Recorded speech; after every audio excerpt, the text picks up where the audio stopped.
Je vais commencer par vous présenter quand même Axel Tisserand, que certains connaissent, d'autres moins.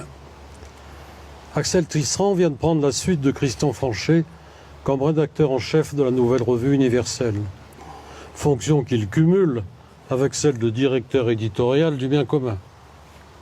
Agrégé de lettres, docteur en philosophie, il est non seulement philosophe, mais également théologien, spécialiste de Boès, vous vous rendez compte, mais aussi de Charles Maurras, dont il a publié la correspondance avec l'abbé Penon.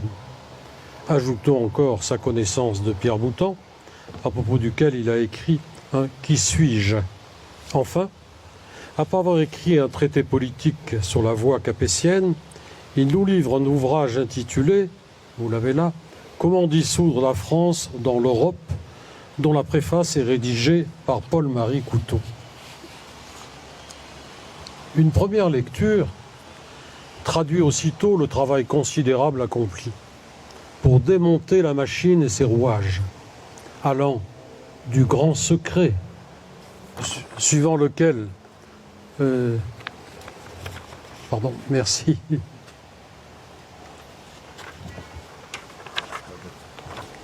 Allant du grand secret, suivant lequel, lors des élections de 2002, le choix entre Chirac et Jospin n'avait aucune importance.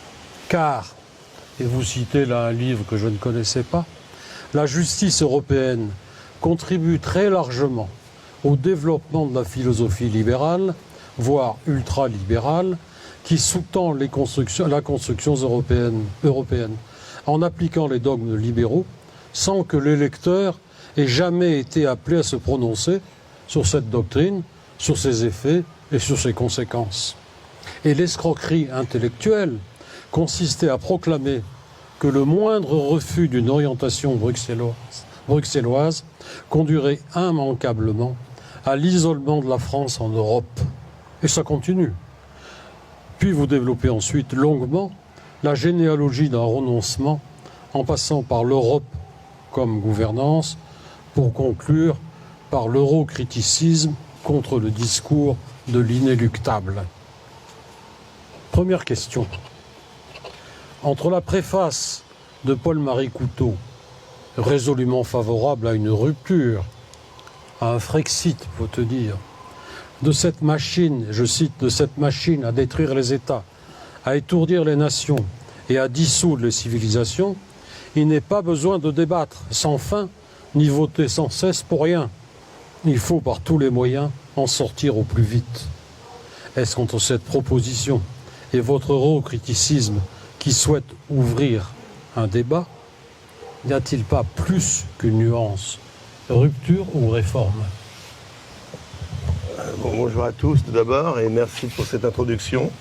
Avant de répondre directement à la question, je veux dire que le hasard, je ne sais pas si le hasard ou l'actualité, fait que je commence mon livre par une longue analyse d'un discours, d'une tribune qu'a publié un commissaire européen de l'époque qui s'appelait Michel Barnier, et que le hasard fait que précisément, Michel Barnier, notre Premier ministre, il va annoncer d'ici quelques minutes ou quelques heures son gouvernement.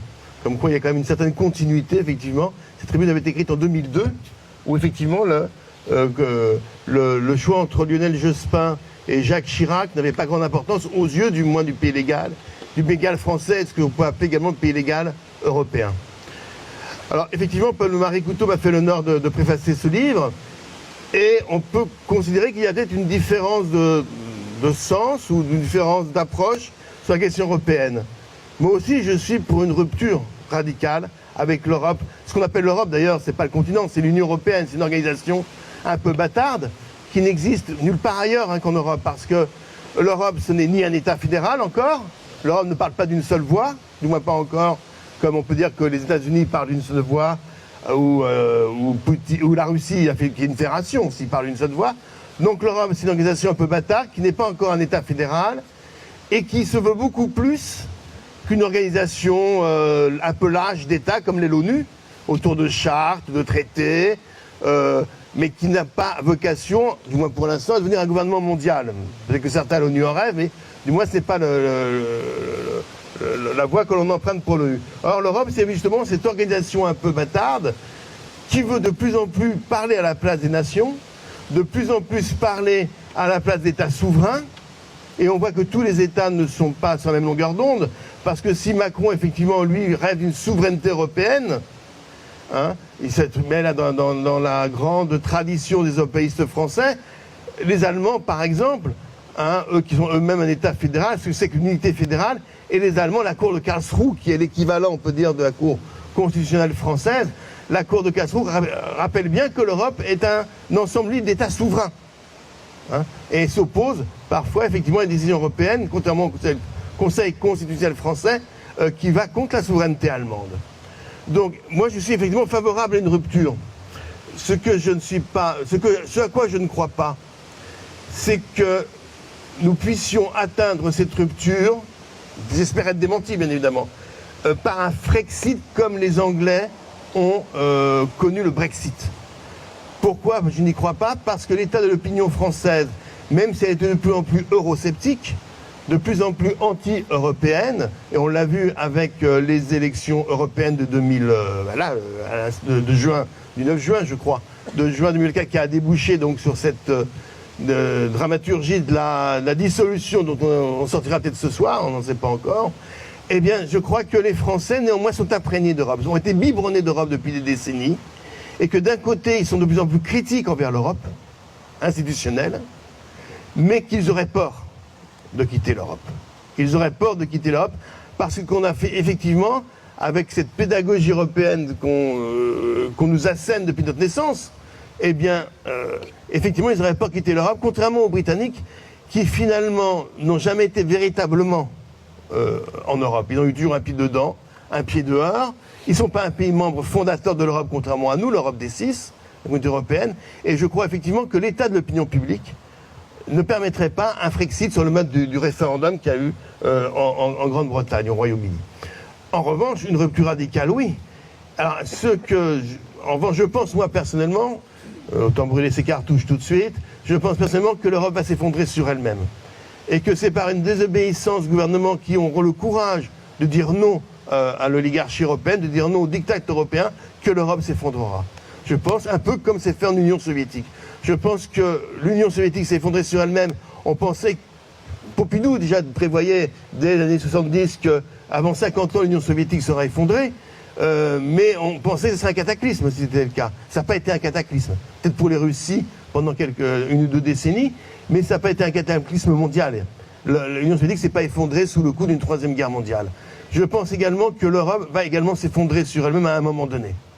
À un moment donné, qu'il faut simplement, activer, mais je ne pense pas effectivement au fait qu'on pourra voter pour ou contre l'Union européenne. Alors, Paul Maricoto est un peu aussi contradictoire, je lui ai dit, c'est pour ça que je me permets de le dire devant vous, parce que d'un côté, il veut une rupture radicale, mais d'un côté, il ne veut plus qu'on vote non plus.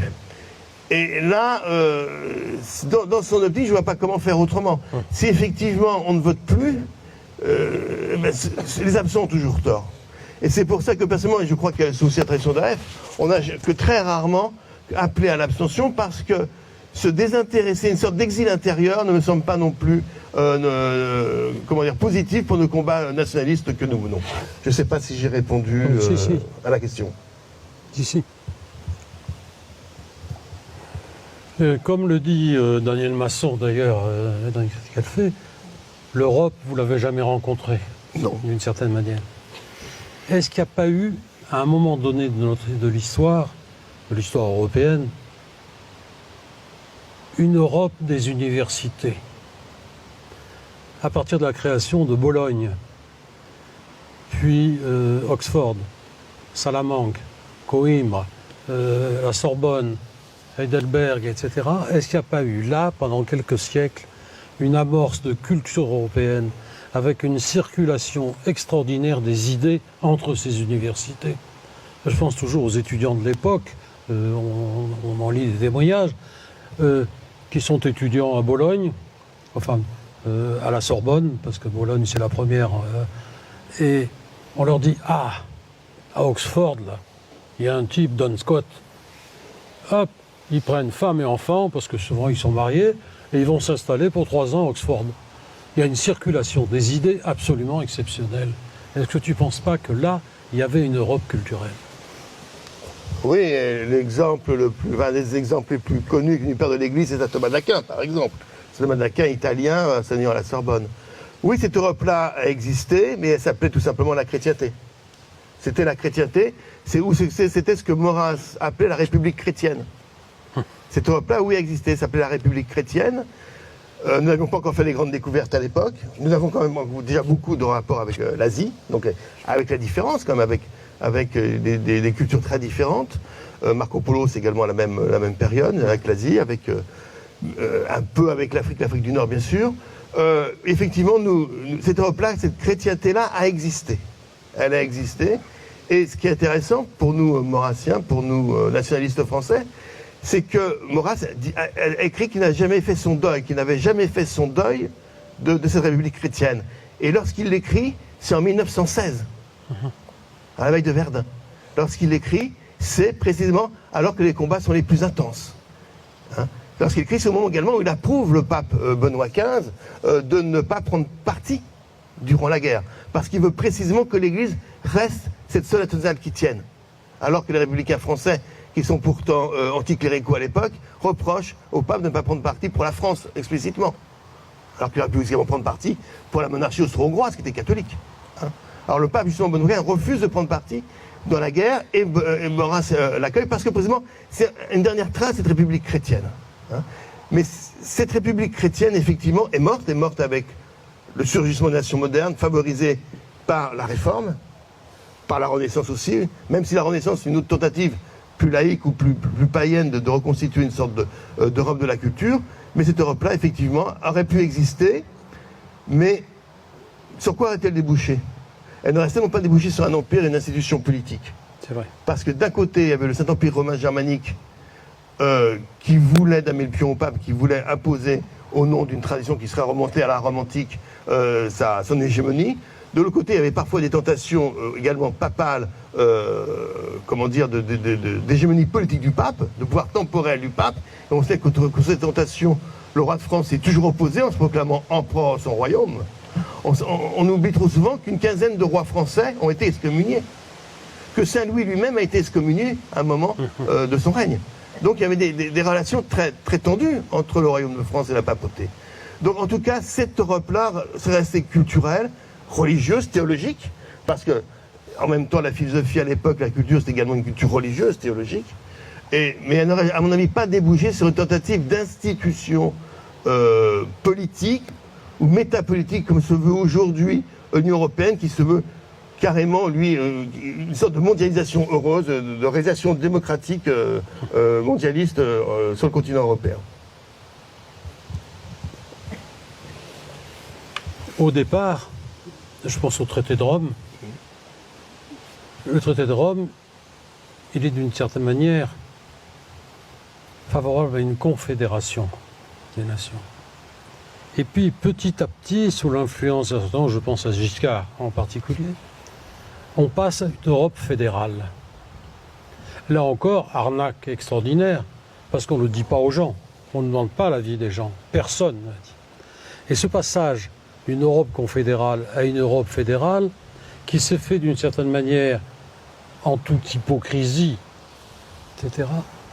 Comment se fait-il que personne n'ait réagi? Alors, les Français ont réagi en votant non pour le traité de Maastricht, mais c'est extraordinaire. Lorsque, par exemple, moi ça a été une réaction, beaucoup d'amis n'ont pas compris,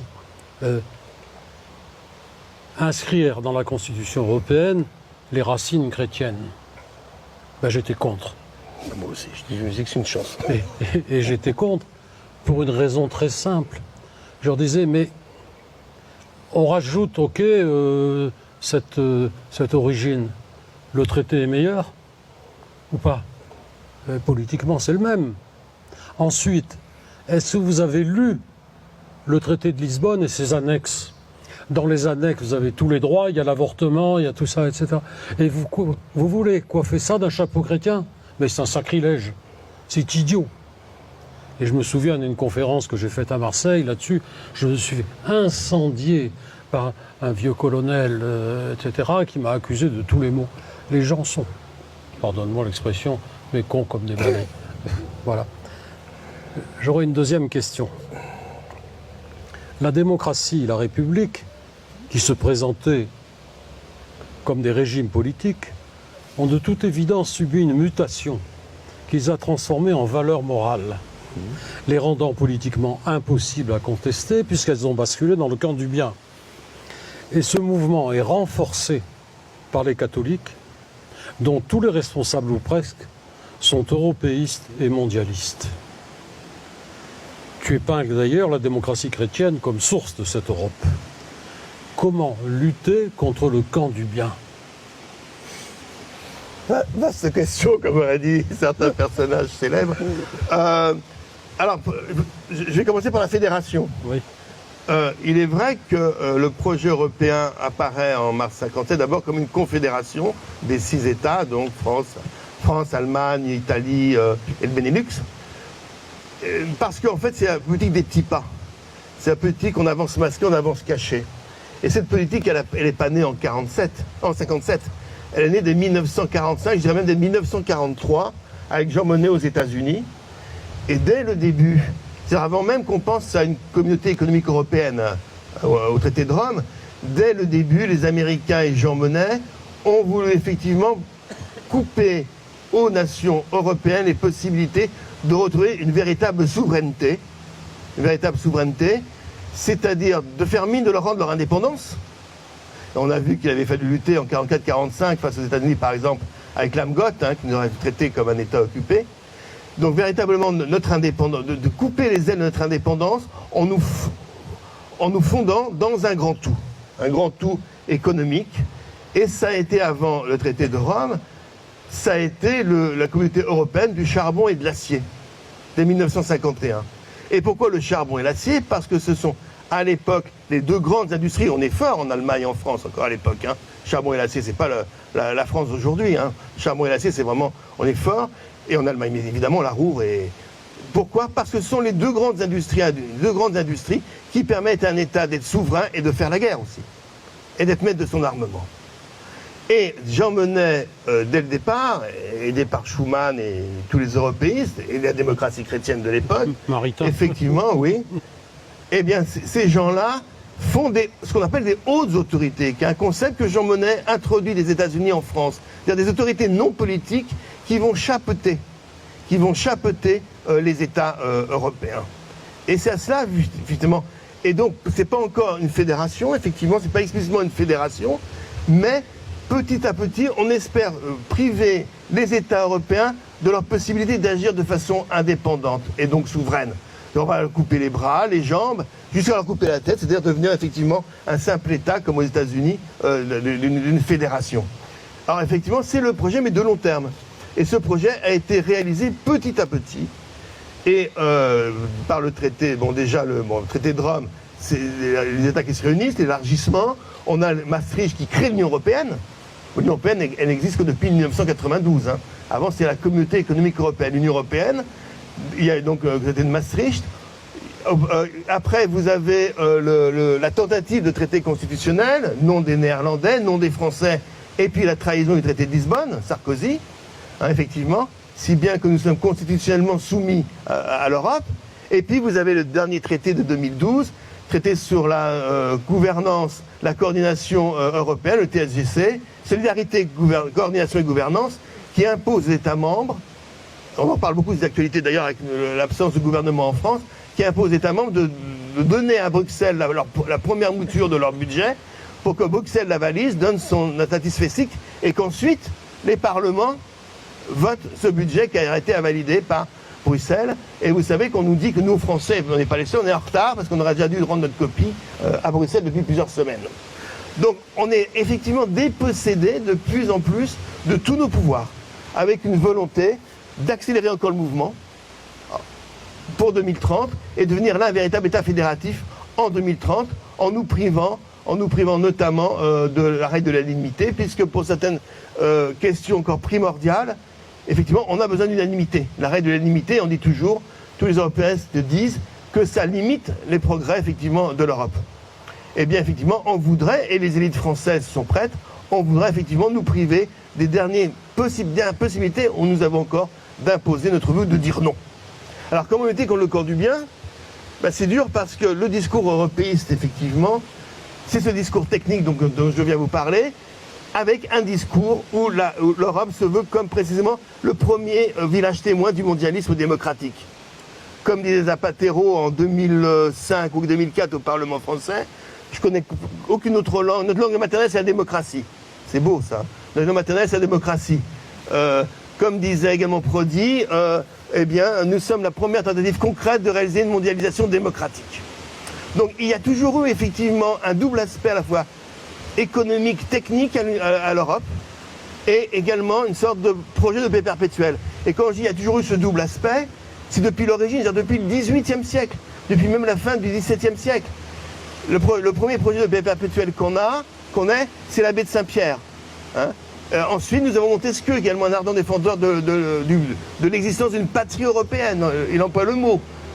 Nous avons également ensuite le comte de Saint-Simon au XIXe siècle, qui est à la fois anglophile et profondément européen, qui veut créer un Parlement européen déjà, mais qui sera réservé uniquement aux techniciens, aux gens scientifiques et aux entrepreneurs. Et il faut savoir que Macron est un profond disciple du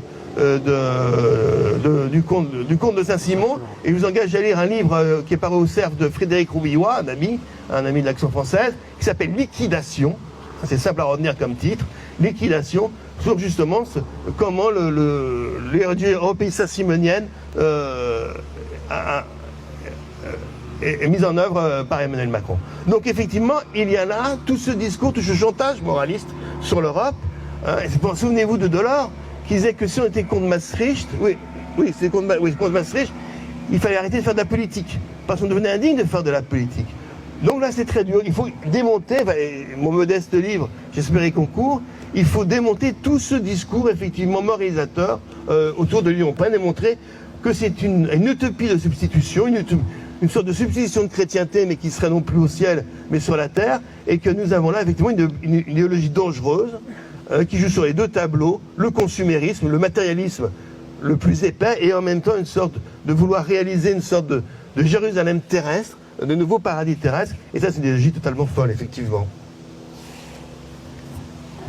Chose extraordinaire. On voit bien que la volonté politique est importante. Qu'est-ce que tu penses de l'attitude allemande qui consiste, les sociodémocrates, à rétablir les frontières contre Schengen? C'est extraordinaire. Ils demandent l'avis de personne. Ils décident. Est-ce qu'on ne pourrait pas faire pareil? Bien sûr, nous pourrions faire pareil. C'est-à-dire que ce qui est intéressant de voir chez les Allemands, c'est que même s'ils ont un mal-être évident, et je parlais encore hier, j'ai dîné hier soir avec un ami allemand, ils ont encore un mal-être évident par rapport à leur histoire, l'histoire de la Seconde Guerre mondiale. Néanmoins, effectivement, les Allemands, le gouvernement allemand, la Karlsruhe également, la Constitution allemande, restent des gouvernements nationalistes. Merkel n'a pas demandé l'avis aux Européens quand elle a fait venir 1 million d'immigrés. Et là, j'étais à Budapest ce jour-là, quand ça a commencé. J'en ai revenu à Budapest et on a vu de partir tous ces gens qui partaient en Allemagne, les gares ouvertes, parce que l'Allemagne avait décidé d'ouvrir ses frontières. Merkel n'a pas demandé notre autorisation, alors qu'à partir du moment où vous allez en Allemagne, vous pouvez ensuite aller partout dans l'espace Schengen. Et aujourd'hui, l'Allemagne, sociodémocrate, ferme les frontières, on demande également l'autorisation, parce qu'il va de soi que ces gens qui vont refouler vont aller autre part. Et comme on a des gouvernements faibles, ils risquent de venir chez nous. Je crois qu'effectivement, nous pourrions évidemment faire exactement la même chose. Nous pourrions remettre en cause Schengen. Mais je crois que nos élites, justement, parce que, j'essaie de l'expliquer comment dans le livre, parce que l'Europe est avant tout une idéologie française, du moins portée par l'universalisme français, il y a des Lumières également, une sorte de mal-être français également. Je crois qu'on a un doute ontologique sur notre droit à l'existence depuis 1940. Je crois qu'on ne s'en est toujours pas remis non plus de ça. Est-ce que la France a encore le droit d'exister? Est-ce qu'on a encore le droit justement de dire son mot et de décider pour elle-même? Eh bien effectivement, nous pourrions faire la même politique, mais nos élites n'y sont pas prêtes. Nos élites ont abandonné effectivement le projet national.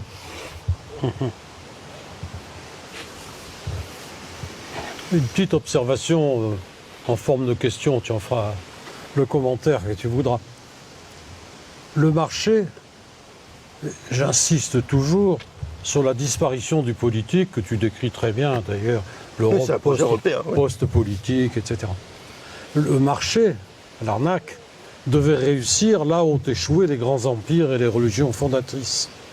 Le marché prend le relais pour fusionner enfin l'ensemble des êtres humains dans une communauté globale.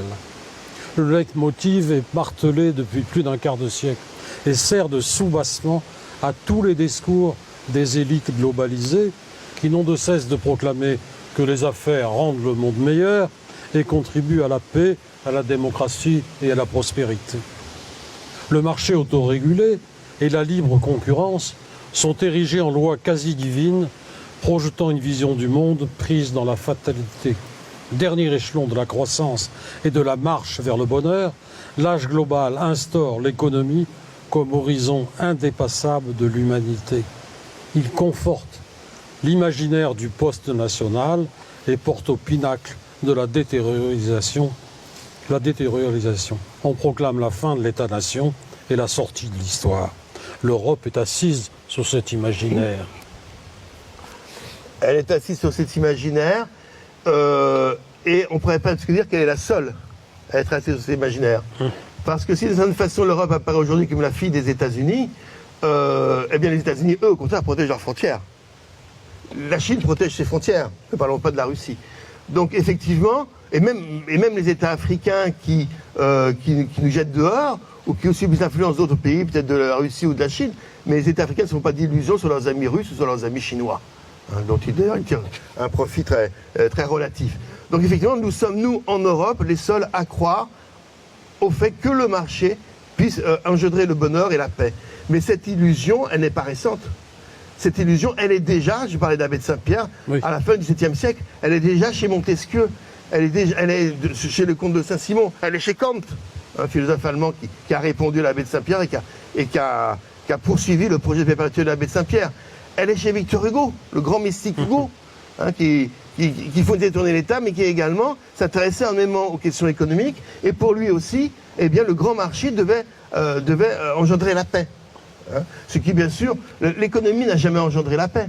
Il faut savoir qu'en 1914, quand il y a eu la guerre entre la France et l'Allemagne, la France est le premier partenaire économique de l'Allemagne. Ça n'a pas empêché la guerre et les effroyables tranchées de 14-18. Donc effectivement, l'économie n'a jamais entraîné la paix. C'est une illusion totale. Oui. Et une illusion sur laquelle on vit, et sur laquelle on est si ouvert. Et on est si ouvert, mais on le voit partout. On commence de temps en temps ici ou là à prendre des mesures de rétorsion, normalement pour les voitures électriques chinoises. Mais on est tellement ouvert que finalement, eh bien, on devient le ventre mou du monde économique. Est-ce que c'est pas en train de s'effondrer, ça? En particulier, je ne suis pas économiste, mais... Non, mais en particulier, je trouve extraordinaire de rencontrer des gens qui font la critique des lois sociétales, etc., mais qui continuent à voter Macron pour des raisons économiques. C'est fabuleux, alors que le résultat économique de Macron est désastreux. Ça se révèle enfin aujourd'hui de manière évidente. Donc on a quand même l'impression, si tu veux, et je me demande ce que ça va donner, que ce monde est en train de s'effondrer en réalité. Et ils savent qu'ils ont perdu. On voit bien la contestation en particulier de cet universel européen par les BRICS. Il y a quand même, grosso modo, la moitié de la population mondiale qui conteste radicalement l'universel européen. Et même occidental. Et, oui, tout à fait. Quand on pense que, je prends un cas parmi d'autres, Macron avait eu le culot d'envoyer un ambassadeur LGBT au Cameroun, qui s'est fait virer à coup de pied dans le derrière. Et ça prouve qu'il n'a aucun sens du réel. Il vit dans sa bulle. C'est un fou furieux. Et je pense que, quand je pense qu'il y a encore des cathos pour voter pour, voilà, je ne sais pas ce que tu en penses. Si, c'est sûr. Mais bon, je ne vais pas sonder les reins et les cœurs, mais les catholiques qui votent pour, c'est des catholiques qui effectivement vont à la messe le dimanche, mais qui mettent leurs enfants aux écoles de commerce et ont des actions en bourse. Donc Bon, l'argent. Bon, il y a toujours eu cette dichotomie chez les gens, dans les âmes. Bon. Voilà, bon. Et pour ce qui est... tu parlais des BRICS, effectivement, Brésil, Russie, Inde, Chine, Singapour, et puis d'autres. Il y a de plus en plus qui rejoignent ces pays-là. Il y a quelque chose de très intéressant, c'est lorsque, aux Nations Unies, la condamnation de la Russie,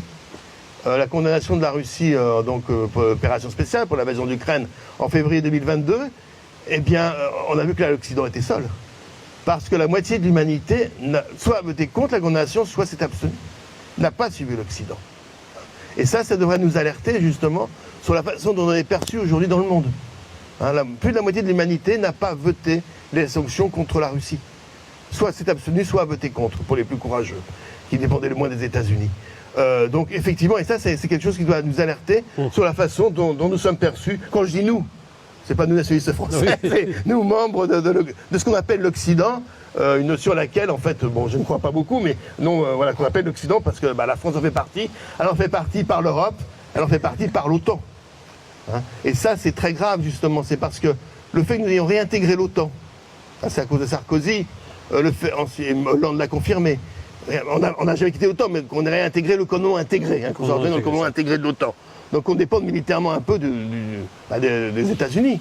Fait de nous précisément des gens dont la diplomatie est une diplomatie, on a un peu les mains liées, notre diplomatie, elle n'est plus véritablement indépendante.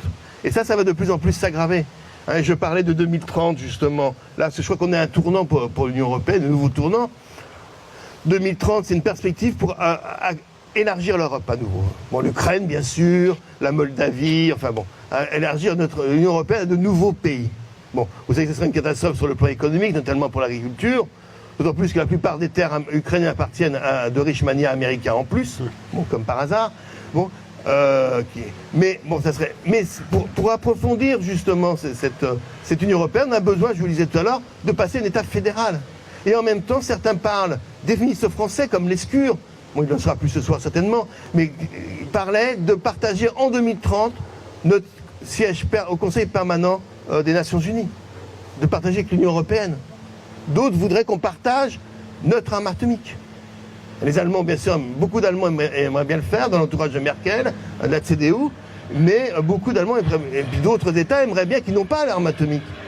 Aimeraient bien qu'on partage, bon, ce qui n'aurait plus de sens. Vous voyez bien comment précisément, là, si tous ces plans se réalisent, la France, pour le coup, deviendra vraiment une puissance très, très, très moyenne. Oui, alors, sur l'armement atomique, il ne faut pas oublier que l'armement atomique, c'est un pays qui décide. Ben oui. S'il y en a 10 qui se demandent s'il faut appuyer sur le bouton, ce sont les États-Unis qui décident. C'est que s'ils ne se mettront jamais d'accord. Non, donc c'est évident. Voilà. Bah, écoute, j'ai pas grand-chose de plus à dire. Merci pour ces questions. Tu rigoles.